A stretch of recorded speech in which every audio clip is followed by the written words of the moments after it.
السلام عليكم ورحمة الله تعالى وبركاته يا إخواني والأخواتي أديات بني سلامي وأخوكم حذيفي إن شاء الله وحنكسو جنة تاريخ الدولة الأموية وحنكسو هذا تاريخ معاوية بن أبي سفيان إن شاء الله وحنكسو حويقتي تاريخ يزيد وكسو قد جنة وحنو مرسي تاريخ دلكي حسين بن علي رضي الله عنه لقد لإماشة كربلاء لها يعني وحنكسو هذا الله دلكي لوجي استي حسين يا أهل بيت النبي صلى الله عليه وسلم هلكا تشوقي حسين بن علي رضي الله عنه حسين بن علي رضي الله عنه مركي للدلي ninka la oran jiray Ubayd Allah ibn Ziyad wuxuu ka jaray Hussein bin Ali madaxa ayuu ka jaray markuu ka jaray waxa loo geeyay Hussein bin Ali madaxiisa ninka la oran jiray Yazid bin Muawiya markii madaxii loo geeyay Yazid ninka la dhaho Yazid aad iyo aad buu ugu farxay madaxa Hussein oo maxaa yeelay awlan buu saga amray in la dilo Hussein iyo cid la socotaba Ibn Abbas radiyallahu anhu wuxuu leeyahay maalintii Hussein bin Ali radiyallahu anhu maalintii la dilo Hussein bin Ali waxaan arkay Nabiga sallallahu alayhi wasallam ayaa arkay النبي صلى الله عليه وسلم هو أشعث أغبر يعني هو مد بوريسن أو بصاصيسن أيها النبي صلى الله عليه وسلم قعنتي سنبي وحو كجرتي قرارد ديق أيها كجرتي مركي قرارد ديق كجرتي النبي وويدي وعن كوير النبي يا رسول الله رسولك الله قعنت هذا وحا كجر قرارد قعنت هذا كجرتي وحا كجر ما حي النبي صلى الله عليه وسلم وحيري وحا قرارد كجر وديق يعني ديقي حسين يا أصحاب عدي لسعوتي أهل بيتك النبي صلى الله عليه وسلم marka ibn Abbas wuxuu leeyahay iyo gabadha oran jiray Salama yani xilada Salamana maalintii Hussein bin Ali radiyallahu anhu la dilay isla maalintaas ayaa ku riyooday Nabi sallallahu alayhi wasallam marka arkay garkiisa iyo timihiisa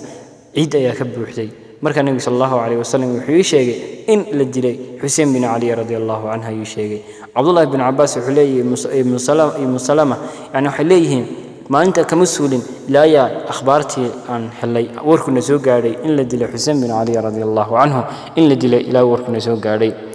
يعني مركو نكره يزيد بن معاوية ودي حسين بن علي ودي يعني مسلمين تآديات بوع عراضي وحكم ده مسلمين تبهر مكي هير مدينة آديات بوع عراضين حسين بن علي مركا هير مدينة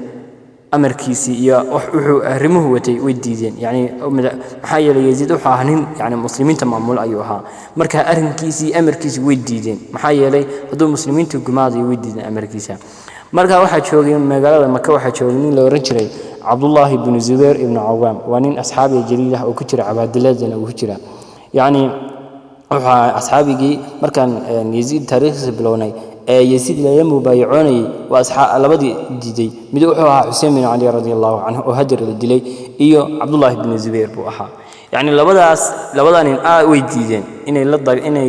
la mubaayacadaan way diideen Hussein bin Ali radiyallahu anhu waa la dilay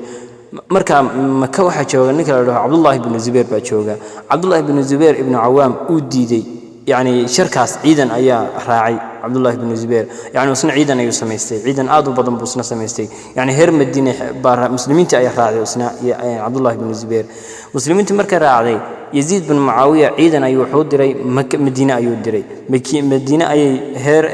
عيدن كيلو دري وحيا هاين عيدن كو يزيد دري عيدن آدي آدو بدن بهاين هير مدينة ما أنت ريب أي جارسيين آدي آد بديبو جارسين هير مدينة مركي هير مدينة كسر لابتين waxay yimaadeen Maka ay yimaadeen ciidankii Maka yimaadeen yani Maka gali karimayaan oo maxay yeelay Maka waxa jooga ciidan aad iyo aad u badan baa jooga ciidankana waxa wata ninka Abdullah ibn Zubair ibn Awam ayaa wata oo asxaabi jaliil ah marka ciidankii uu watay ninka uu watay soo diray Yazid waxay go'doomiyeen yani ay xisaar ku sameeyeen Maka ay ku sameeyeen yani af Soomaali way hareereeyeen Maka ay hareereeyeen yani isay cidna uga bixin cidna u soo gelin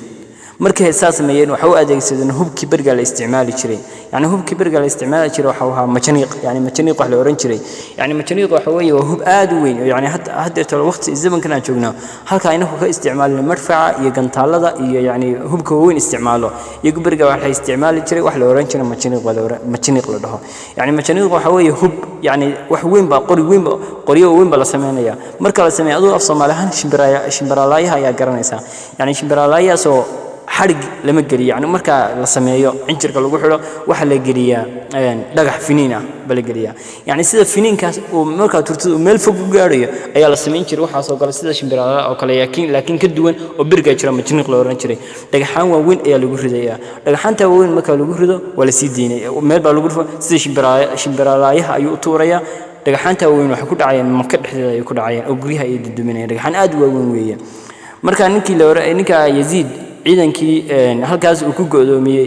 ninka markuu ku go'doomiyay mataniiqay la dhaceen markii la dhaceen waxa la soo wariyay in ay kacbada macaal mataniiqaas uu ku dhacay oo kacbada ay indintay markaas ninkii la oran jiray Yaziid bin Muawiya cimri dheer bas ama sii lahaan maxaa yeelay isagoo yani ciidankaas ay ku maqan yihiin aanay soo noqon ayaa waxa dhintay Yaziid bin Muawiya ayaa dhintay sanada uu dhintay waxa ahayd sanadii 64 hijriyada markay mareysay 64 waxa buu dhintay ninka la dhaho Yaziid bin Muawiya bishii Rabiicul Awwal kala barkeedii ayuu dhintay ninkaas oo markuu Yaziid bin Muawiya ay u dhintay yani dagaalkii Hermaka iyo ciidankii Yaziid soo diray uu wali socdo wuxuu ku dhawaaqay Abdullah ibn Zubair bin Awam ila in la mubaayacado saga yani inuu xilka u soo qabto ayuu dadka ugu baaqay ahlu Sham iyo Hermaka iyo Hermadina ayuu ugu baaqay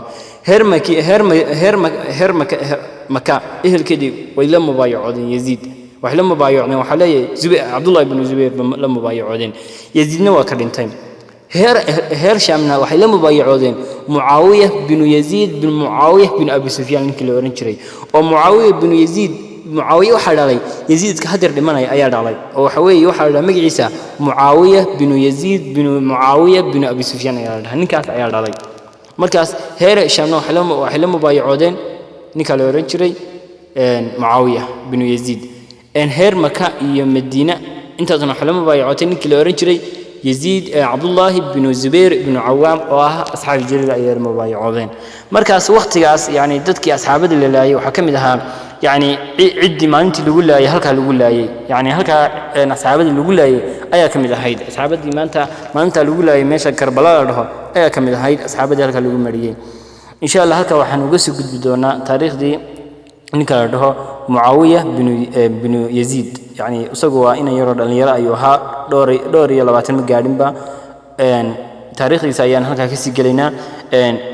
iyo taariikhdii Abdullah ibn Zubair oo yani iyana in yar sii socon doonta markaas wassalaamu alaykum warahmatullahi ta'ala wabarakatuh